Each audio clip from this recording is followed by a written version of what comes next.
import services without valid registration with the Minerals Commission, contrary to the Minerals and Mining Act 2006, Act 703, and the illegal employment of foreign nationals, contrary to the Immigration Act 2000, Act 573. It was also alleged that she had some interesting relationships going on with top officials, and for that matter was enjoying support due to threats of blackmail that she was using against them.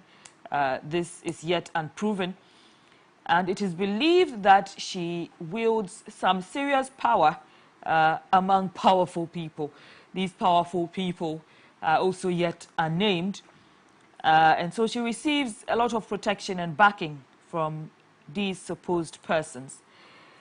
The state attorney at that time, Mercy Arthur, later presented an application for Nolle prosecute to the Accra High Court, presided over by Justice Charles Ekobaden, but failed to give reasons for the discontinuation of that case.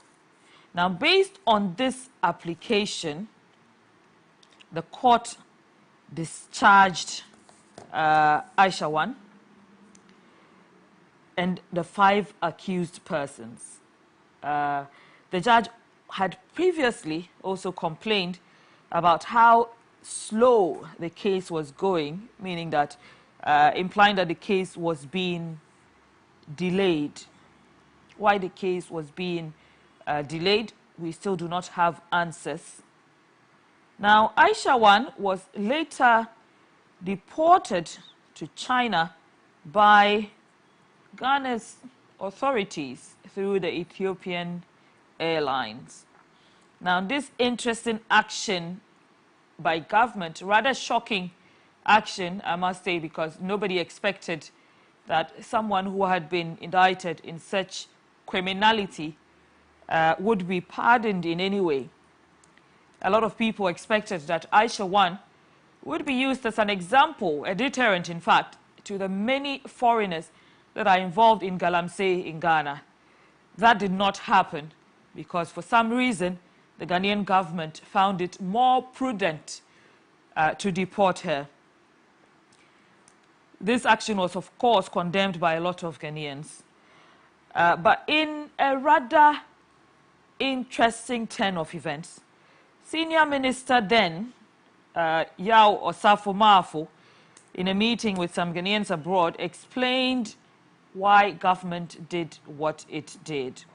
According to him, it was to preserve the long-standing relationship between Ghana and China, and also not to jeopardize the relationship between Ghana and China. There was also a deal on the line, which is the Sino-Hydro deal at that time, which government was chasing then.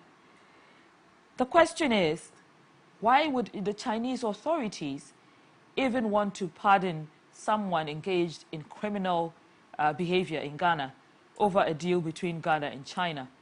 This is something that we did not receive proper explanations for. I'm sure the senior minister, the former senior minister, is following the turn of events. Maybe he has some more explanations for Ghanaians. It would be interesting to hear them. Let's go back and listen to what the former senior minister, Yao Osafo-Maafo, said at that time. With China. They're the main company that is helping develop the infrastructure system in Ghana is Sino-Hydro. It's a Chinese company. It's the one that's going to help process our bauxite and provide about $2 billion to us. So when there are these kind of arrangements, there are other things behind the scenes. Putting that lady in jail in Ghana is not going to solve your economic problems. It's not going to make you happy or me happy. That's not important. The most important thing that is being deported out of Ghana. So we must also say that there are many other things beyond what you see in these matters. And everybody is wide awake. The most important thing is that we have planned this, we have established regulations, and we are protecting our family. That is far more important than one Chinese woman who are important to the body.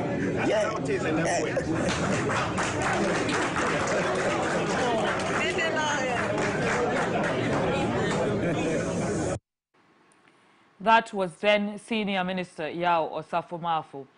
Again, as to why the Chinese government of all Chinese nationals in Ghana would be interested in pardoning Aisha Huang remains a mystery. So if the Senior Minister is listening and he has more information, it's imperative that you come out with it, because Ghanaians have questions, Ghanaians feel violated, and are demanding answers to this particular case that you attempted to explain. Looks like you had more information than everyone else. But new details are emerging, and it indicates that this alleged deportee is back in the country. The explanations are that she snuck back into the country in 2020 during the lockdown, COVID lockdown.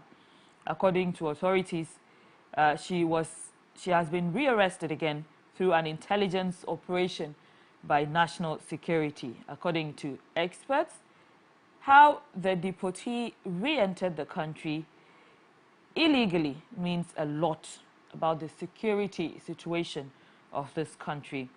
At a time especially that there are a lot of terrorism threats in the sub-region, and they continue to rise, and security experts have been cautioning about strengthening our borders in order to make ourselves immune to some of these threats, or reduce our exposure to these threats.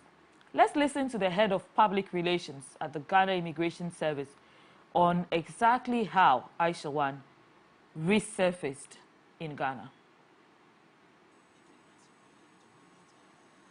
Came around mid-August, and 2nd September, she was intercepted by officers. But when it comes to the borders, and we have not hidden the fact that our borders are porous, especially in the sub-region, and it's not peculiar to the West African sub-region alone, but across the whole world. Yeah, that is an illegal entry, and currently as we speak, National Security is handling the issue because of how sensitive it is, and she was taken to court and a remand taken against her. So I believe all the other judges and AG and everybody will come in to find the appropriate charges to level against her. If she's convicted on the immigration rules, she may go in for about 2 years. That's what the law says. Currently, we are now building the case because her mode of entry is one that we all want to clarify. Then what she got herself engaged in also will have to be looked into. Then we can build a proper case against her. So when we get to that point, we'll let the media know. We have a mixed bag of operational strategies in place. You can't depend on just our officers at the points of entry. Looking at the terrain and looking at the nature of our job, you can see that you are the borders, and that is all. So that's why I've enumerated all the other strategies that we have: the inland checkpoints, the community engagement with border residents, and also internally conducting intelligence gathering. That's what led to her arrest. So immigration is not sleeping on the job. We are very much alert. So at any of these strategic points that we have, definitely anybody who enters will be arrested. So it's not like she has entered and we are not safe. She has entered, but she has been intercepted.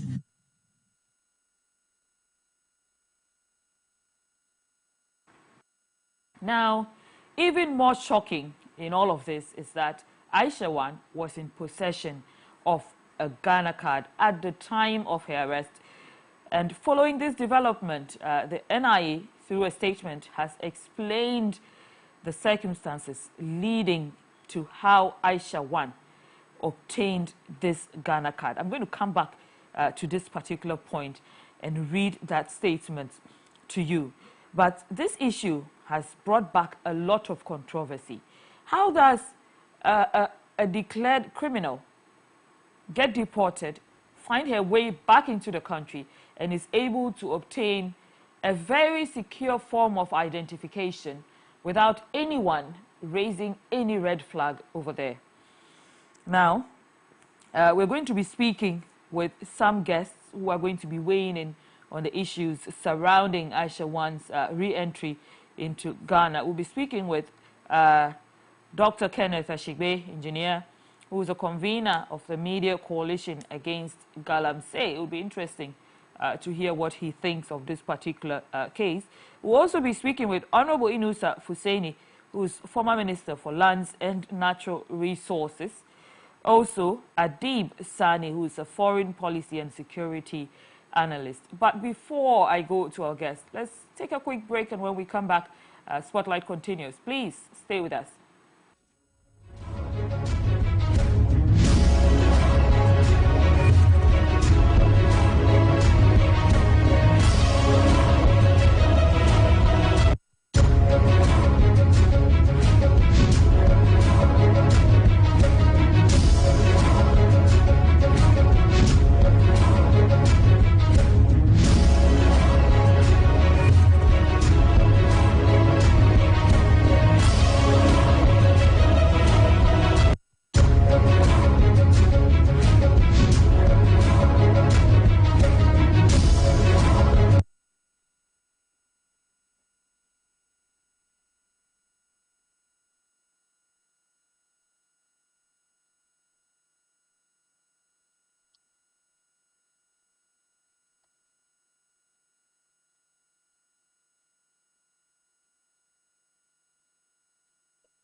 Welcome back to Spotlight. Before I go to my guest, let's just go through the National Identification Authority's statement where Aisha Huang is concerned. And this statement says that NIA clarifies controversy over possession of Ghana card by Chinese woman Huang N. Now, the attention of the National Identification Authority has been drawn to mainstream and social media reports and discussions on the arrest in Ghana of a Chinese national popularly known as Aisha Huang, who was found to be in possession of Ghana card bearing the name Huang N. The NIA wishes to respond to and clarify the situation as follows. And this is the explanation that the NIA is given. Since 2012, our law has required all foreigners permanently resident in Ghana for 90 days or longer who are no longer diplomats or representatives of international non-governmental organizations to register for and acquire the National Identification Card of Ghana. Point 2, the card issued to such qualified foreigners is the non-citizen identity card and is so captioned in red letters above the cardholder's personal details. This distinguishing information in red does not appear on the Ghana card meant for Ghanaian citizens. A sample image of the citizen and non-citizen cards are attached, and the NIA attached to that in their press release. Now, they say the qualified foreign applicants pay a statutory fee of $120 for the non-citizen identity card, which is valid for 1 year and is renewable every year for a fee of $60. The National Identity Register, compiled by NIA, does not contain any record of a person named Aisha Huang. Put differently, the name Aisha Huang does not exist in the National Identification System's database, but Huang N opted to renew with the old details and then go through the affidavit and gazette process. So listen, the NIA proceeds to explain in a very lengthy press statement, ending by saying that the matter is being investigated by the security agencies, and it wishes to assure the general public that its technical system remains robust. But we'll still question that technical system because we can't just take it by your word when such infractions occur.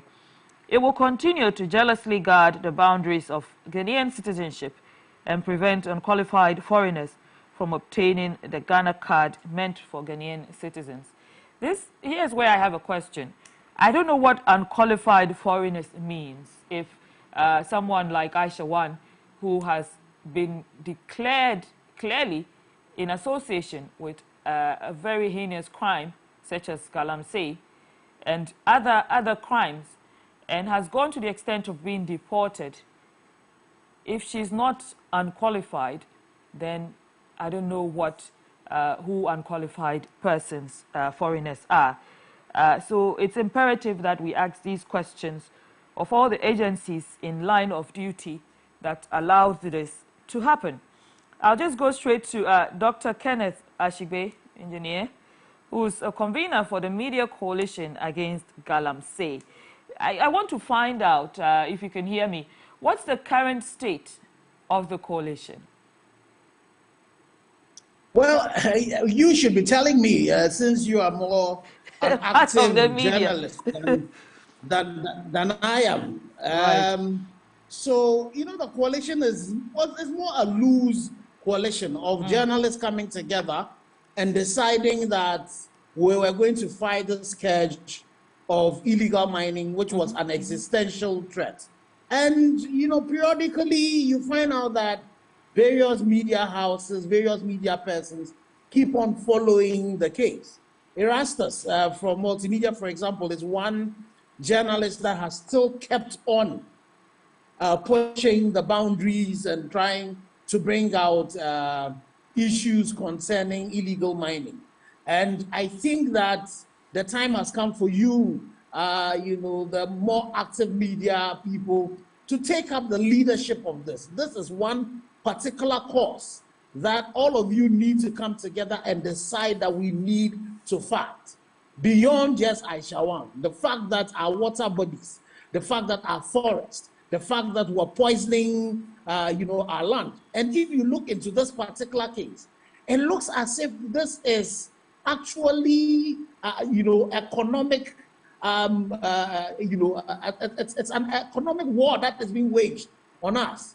We have a situation where China itself is in the throes of, you know, producing cocoa, you know, and wanting to take up the market that we have. And then they have some of their people coming into Ghana, and then they are involved in the situation where they are poisoning our land to the extent that countries like Japan are beginning to question, you know, taking our premium cocoa, which is the best globally. So we need to be seeing this beyond just, you know, a criminal who, for the minister for the Attorney General filing a Nolle prosecute was the reason why she was deported, coming back into this country. The major questions that needs to be asked of all of us. And I think that for you, the media, your coalition, you need to come back together again and ensure that we are able to fight this particular scourge that confronts us.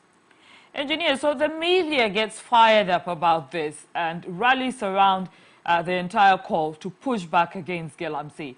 But do we see government showing a commitment to fighting Galamsey? Well, I'm pretty sure the answer is in the question that you have asked. Because if you consider the fact that, you know, this coalition started work in 2017, as seriously as possible, and we really pushed, and, you know, there was a moratorium on small-scale mining.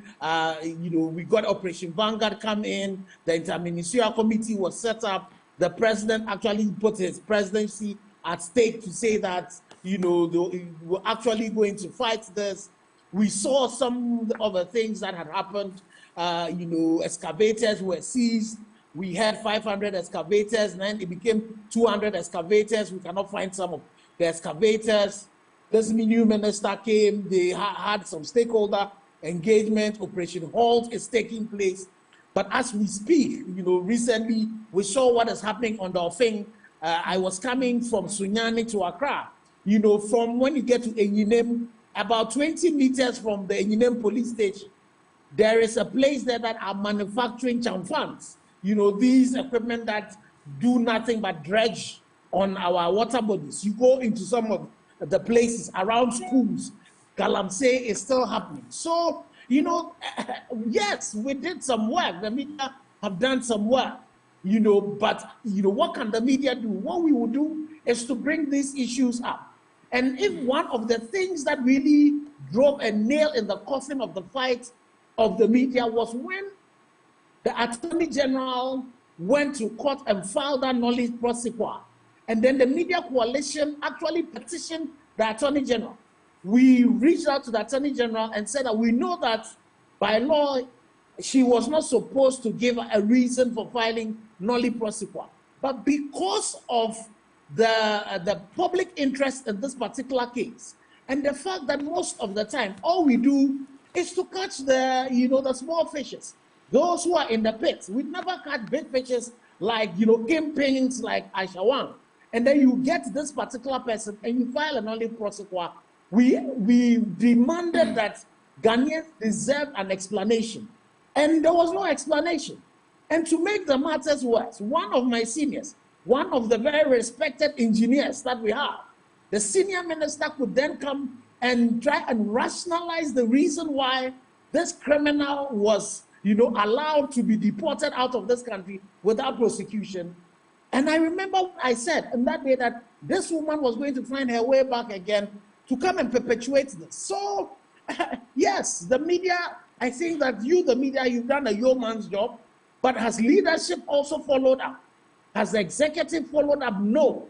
If you take the judiciary, for example, at the peak of Operation Vanguard, we were getting less than 10% prosecution of, you know, people who are being arrested. So definitely for judiciary also were failing us.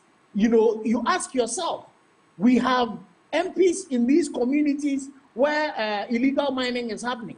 What are the MPs doing as well? You know, nothing is happening in that front. And then for me, the most important thing, the most important people who are failing us are the leaders at the local level. District chief executive, municipal chief executive, who are in the places where Galamsey is taking place. All of those places either are incompetent and cannot be good representatives of the president in those districts, or are complicit and are involved in the illegal mining. In all of those people should definitely be dismissed. The police commanders who are in these areas, excavators that are involved in these things, they are not small things that you put into your pocket. You know, that can be hidden. How come that all of these things are passing through the intelligence communities in these communities where Galamsey is happening? What is happening? The drones that we're supposed to get, that is supposed to be flying over our water bodies to ensure that we're able to monitor this. What is happening to that? You know, we said we're going to be tagging excavators. We're going to be geo-blocking excavators. If the excavators that are getting missing, if they were geo-blocked, then definitely all of those things would not have been missing.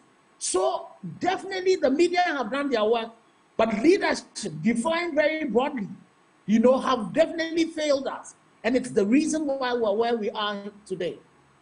Right. Thank you so much, Engineer. I very much align with these points that you have made. In fact, earlier in the program, I was saying that if government could come out and explain and defend exactly why Aisha Huang was deported, especially in a situation where you've already fired up journalists to put their time and energy, people put themselves in very dangerous situations, trying to uncover Galamsey activities, all in a bid to help make this country better and to stop the destruction of water bodies, then we deserve an explanation from immigration to NIA, everyone in the line of duty that stood back and allowed this to happen. The explanations are not very clear.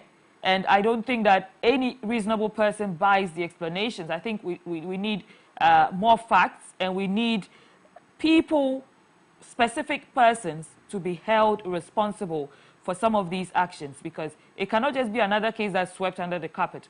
In such a high-profile case like Aisha Huang, where you have very interesting facts and a lot against the criminal, if the person just goes free, then who can be held liable? Who then does the country go about arresting in connection with Galamsey, when we have somebody in such a case who cannot even be held to anything? But when you mention local level leaders, we've also had some people say that even chiefs have to be held responsible in some of these Galamsey areas. You mentioned DCs, you mentioned MCs. Are chiefs part of the persons that we should be holding accountable? You know, if you have a chief where behind the palace of the chief, there is Galamsey happening in that palace, and you know who the chiefs are. They are the custodians of our land. If you have chiefs in places where sacred groves are being, illegally mined, how on earth are we going to say that chiefs are not involved? Let me quote the overlord of Ashanti, the Otumfo, in a particular setting where he had chiefs. He said that about 30% of the chiefs who were there knew people who were involved in Galamsey. So yes, chiefs are also part of the people who are failing us. If you went into any community and you were even going to do a CSR activity and you did not even go and see the chief, you know the repercussions of that. So how on earth is it that people can come into our communities, come and do these things, and the chiefs will say they don't know? There's a community not too far from Kwabing, which has a river body called Esubone. There is a queen mother in that particular community.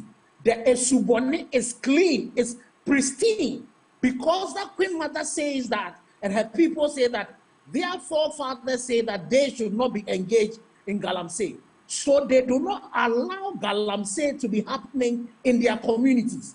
And the Esubone, as we speak today, is still clean. People drink it.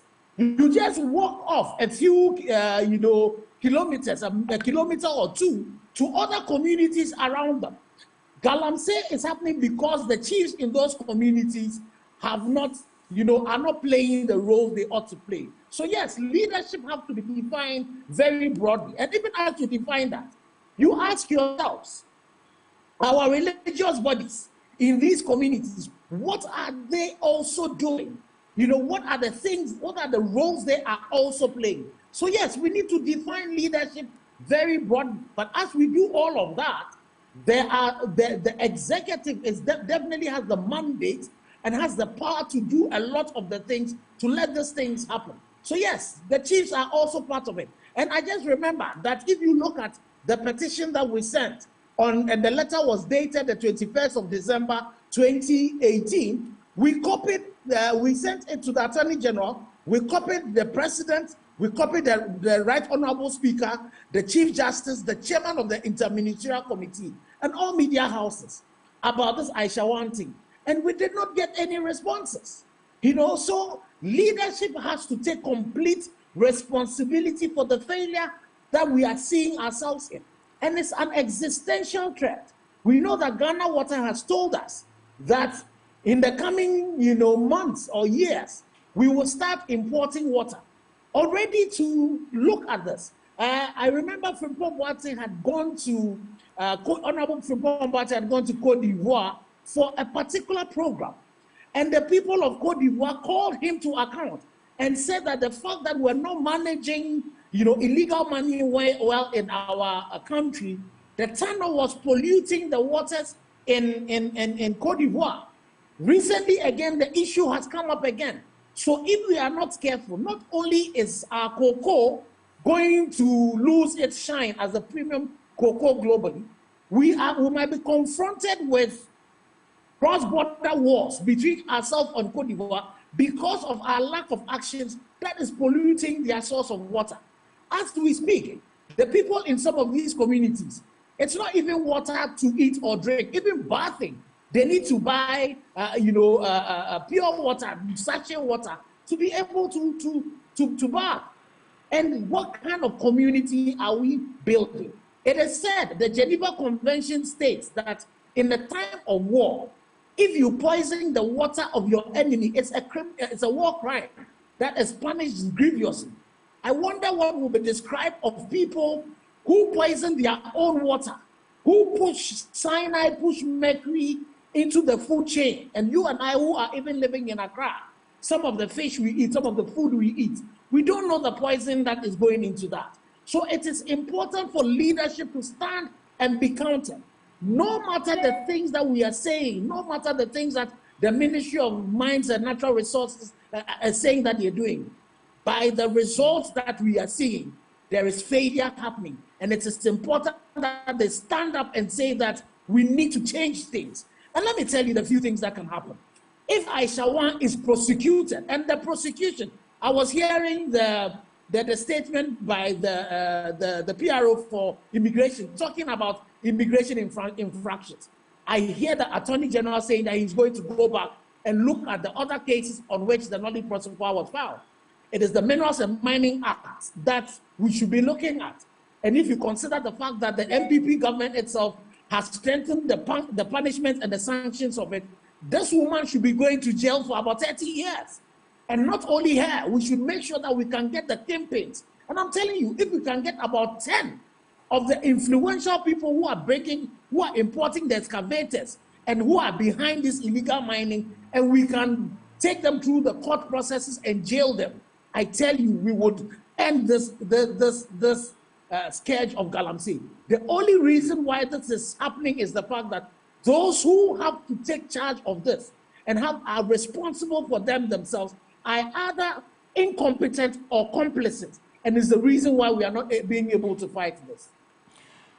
Interesting submission, Engineer Ashigbe. Those who have to fight this particular menace are either complicit or complacent or incompetent. Or incompetent. Yes, or incompetent.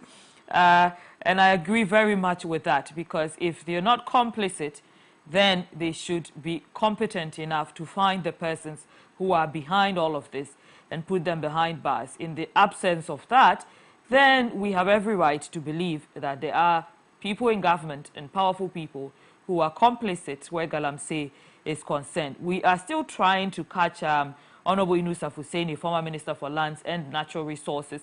But we have Adib Sani on the line, who's a security expert. Engineer, let me just go and engage Adib. I'll come back to you.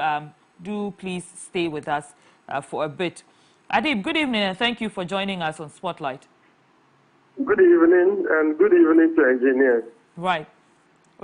Adib, this re-entry of Aisha Huang into our borders, what does it say of our security system?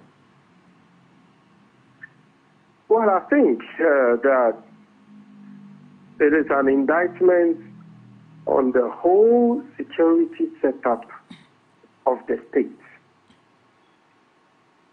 In fact, her ability to outsmart immigration service, customs, police, military, and even the national security operators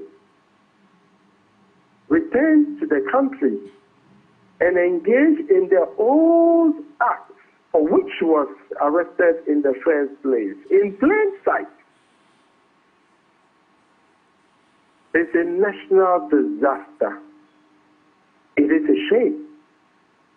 And I think that even as much as we need to ensure that this time around the right thing is done, she is hauled before the courts and punished.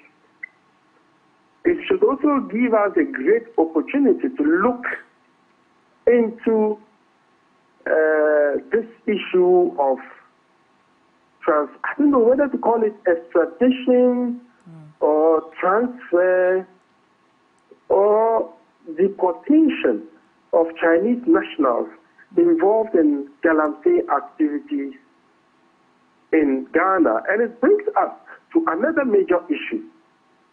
No, can you count the number of times you have seen media reports showing videos and still images of Chinese nationals paraded on TV? Can you count the number? We have hundreds of them. But ask yourself, how many Chinese nationals do we have in Ghana's jails? Only 2. So what happened to the hundreds who have been arrested and paraded before the cameras? We have Ghanaians in Chinese jails. We can equally have Chinese in Ghanaian jails. And we don't even know whether these 2 individuals in Ghana's jails who are Chinese were arrested as a result of Galamsey.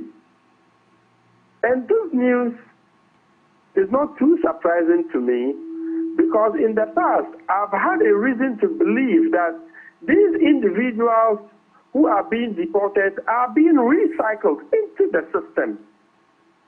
We claim to deport them, then these same individuals find their way into the country through irregular means. So they don't go through the official source. What they do is to go to Togo, Ivory Coast, and Burkina Faso and enter. So they are not captured by official data. Okay?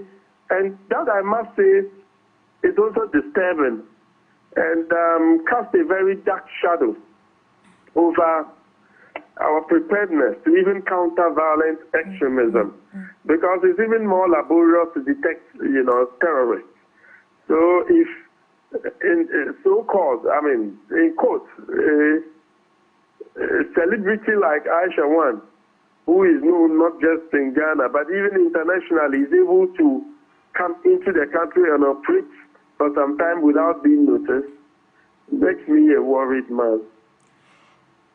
Adib, we know that previously the former senior minister, Yao Safumafu, had defended the deportation of Aisha Huang by government. One of his reasons was that of diplomatic relations.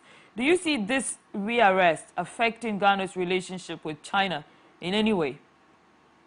Absolutely not. Besides, Aisha Huang wasn't in Ghana as a diplomat. So she's not covered by the Geneva Convention. If the Chinese government decides to intervene because she's a citizen of China, fine. However, it should be based on certain principles. And I'll give you some examples. When someone is arrested for engaging in an illegality in Ghana and is to be moved through diplomatic, arrangements to China, the person should face prosecution in China.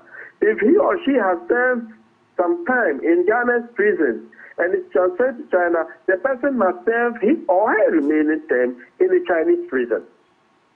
So if the China government was involved in the purported deportation of Aisha Huang, it would be very disingenuous on the part of the Chinese government to not have prosecuted her on arrival in China. So I don't think that it's going to pose any issue, because as a country, as a sovereign country, we should be governed by certain principles. We are not a banana republic. We are not an animal farm. We are governed by the rule of law. We have processes and procedures to follow. You dare go to China and degrade the state, because what they are doing is tantamount to degrading the state. They are destroying water bodies. They are destroying cocoa farms. Cocoa is our pride. It's on our currency. So you dare go to China and do anything inimical to states, I'm sure you would face the firing squad the next moment. Unfortunately, these people have certain very negative perceptions about us. And so with money, you can do anything and get away with it. That is why they are so emboldened, and that is demonstrated in that move by Aisha Huang to repaint the country. Right. Thank you. Engage in similar activities. Thank you, Adib Sani. Adib is a security expert. I'm going to come back to you in a moment, so please stay with us on the line. We've just gotten hold of Honorable Iddrisu Hussaini, former Minister for Lands and Natural Resources. He's also been very outspoken about this particular Aisha Huang case. Honorable, good evening, and thank you for joining us on Spotlight. Good evening and welcome. You have been making some interesting comments. You are of the opinion that Aisha Huang was never deported and she was hiding in one of the neighboring countries. What led you to this conclusion? Well, it's simple. When Otafo Mafu said Aisha Huang was being deported, did he tell us where Aisha Huang was going? No. Did anybody see Aisha Huang boarding a plane?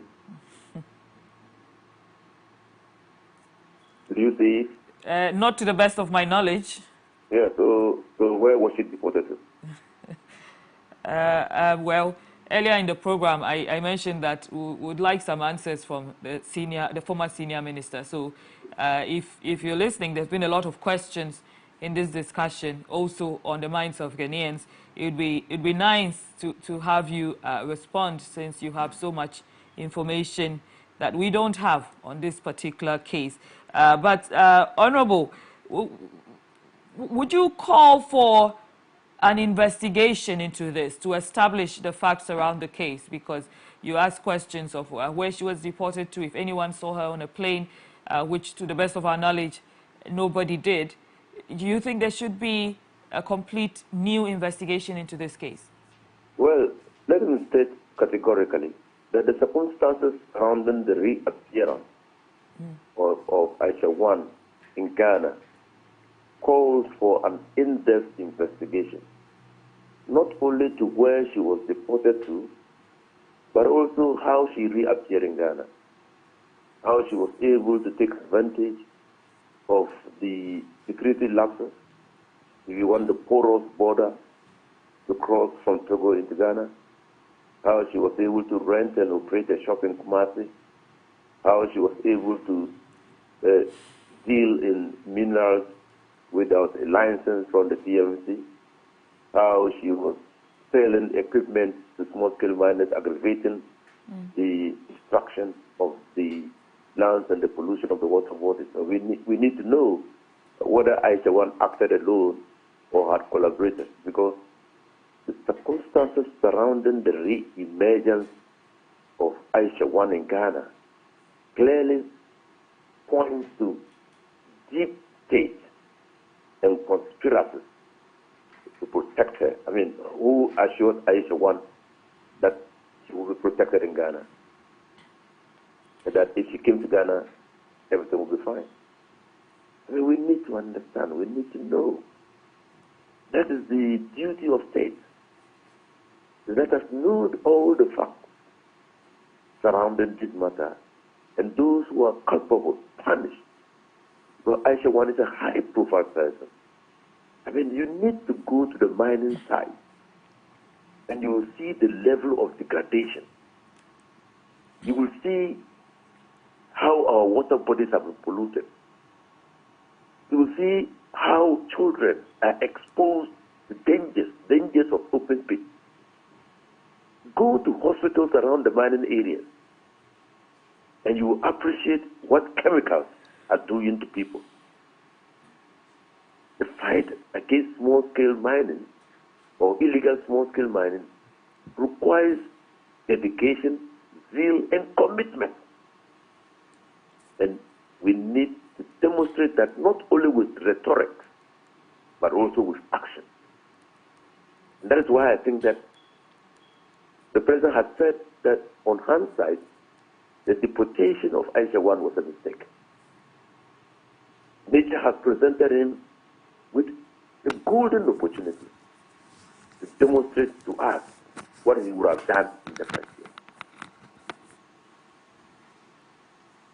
Honorable, there are some people who believe that the moment Aisha Huang was deported, Ghana lost the fight against Galamsey. Do you think that Ghana has lost the fight, or do we still have a chance over there to win this? We lost the moral authority when we deported Aisha Huang. And Ken Asibe, I hear it on this program. Yes, please. Spoke to that. Occupy Ghana spoke to that. I spoke to that. I even started a process to cite the minister for the senior minister for ministerial censure because he had embarrassed us on the international plane. As a lawyer, his statement was tantamount to saying that justice could be for sale in Ghana. He has simply put monetary consideration ahead of the requirements of for justice. And that is unacceptable in a country that prides itself in the belief in rule of law. And so clearly, the decision to deport Aisha Huang, who was caught engaged in illegal small-scale mining, impacted negatively on our fight against small-scale mining. Right, Honorable, I'll just take your last words there before I move on to other guests for their last words. Well, I think that what I will say is that a few days ago I called for the Attorney General to be interested in the matter. I understand that he is called for the docket because the offenses as a lawyer are many. I see the seat of public officer. Aisha Huang was not even to be in Ghana. She was declared a persona non grata. And so she was an undesirable person in Ghana. She was not wanted in Ghana. To reappear in Ghana and present an application to be registered for a Ghana card is a deceit of a public officer. That's an offense in itself. We are told that she crossed into Ghana through unapproved routes. And that itself is also a violation of our immigration law. We are told that she opened a business in Kumasi and was dealing in equipment for small-scale miners. How does she register a company? We did investigation for that. If she didn't, it's an offense. It's clearly an offense. You can do that. And so Aisha Huang had simply taken that for granted. Simply taken the country for granted. And all her collaborators must bow their heads in shame. Right. Thank you so much, Honorable Iddrisu Hussein, his former Minister for Lands and Natural Resources. Aisha Huang has taken us for granted, but I say that's because we let it happen. So this is a second chance to ensure that the right thing is done. Let me just go to Engineer Ken Ashigbe, who is still on the line. Engineer, just your last words, and I'd like to focus on how we can reignite this fire in the media to rally around this again with as much passion as they did before, even in the light of all these occurrences. Well, I think that you nail it right on the head. We should use this opportunity to reconvene the coalition. And the most important thing in this particular one is to shine the light on this particular case. Make sure that anytime the case goes to court, we have journalists there who are covering the case. I am grateful to the police people, immigration, who have done the arrest. I'm grateful that the Attorney General has said is calling the case back. I am going to be sharing the petition we issued to all of you, the media houses. Let's send this petition back again to the Attorney General, that he needs to go back and look at this petition again and find ways in which, that the case could be brought. Let me just read a little bit of that petition to you. It is important to state that the state does not send the wrong signals to various stakeholders, that for foreigners, that punishment for desecrating our lands, polluting our waters, stealing our natural resources is mere deportation back to your home country to enjoy whatever you might have succeeded in siphoning there through illegal mining in Ghana. 2, for Operation Vanguard, the Inter-Ministerial Committee Against Illegal Mining, Task Force, Small-Scale Mining Task Force, media, and all well-meaning Ghanaians who have provided intelligence and whistleblow that the state is not interested in prosecuting foreigners, a very demoralizing state of affairs. And 3, for Ghanaians in general, there may be some vested interest with powers to prevent prosecution of people while ordinary Ghanaians are punished for committing less grievous Galamsey-related crimes. So it is important that we let the state know that when we get people like this and we don't punish them, when we know that excavators are not cheap things that the poor person can buy, but it is rich people who are involved in this. When we know that there are some political party, executives and bigwigs who are involved in doing this and have, operations on some of our river bodies, and all of these go unpunished. When we know that district chief executive, MCs, see these things happening and they don't do anything about it.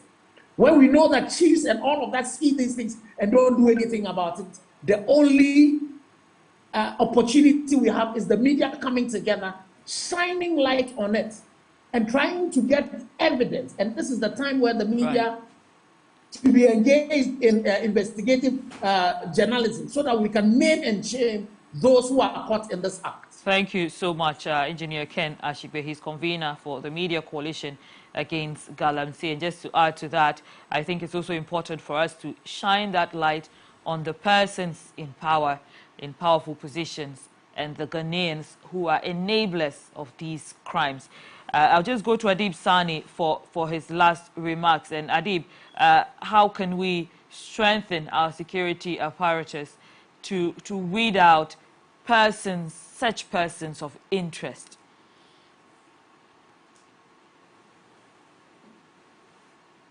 Adib, if you can hear me. Hello, Adib, are you on the line? Okay, I think I'm not getting your line clearly over there, but that's fine, as I've already run out of time, so I'm just going to take that as our closing remarks there from what we got from Dr. Ken Ashigbe. Now, Adib Sani is a foreign policy and security analyst. He was speaking earlier in the program on the security implications. We also spoke with Honorable Yusuf Hussaini, former Minister for Lands and Natural Resources, and Dr. Ken Ashigbe, engineer. In 2019, I remember clearly President Akufo-Addo said that government's decision to deport Chinese national Aisha Huang after her reported involvement in illegal mining was a mistake. So this is a call to the president. You know what's happening right now. You've been presented another chance. Aisha Huang has been arrested again. This is the opportunity to correct what you called a mistake in 2019. And Ghanaians are watching. My name is Noang Falong. On behalf of everyone here at MX24, I'd like to thank you for joining us for Spotlight this evening. Good evening.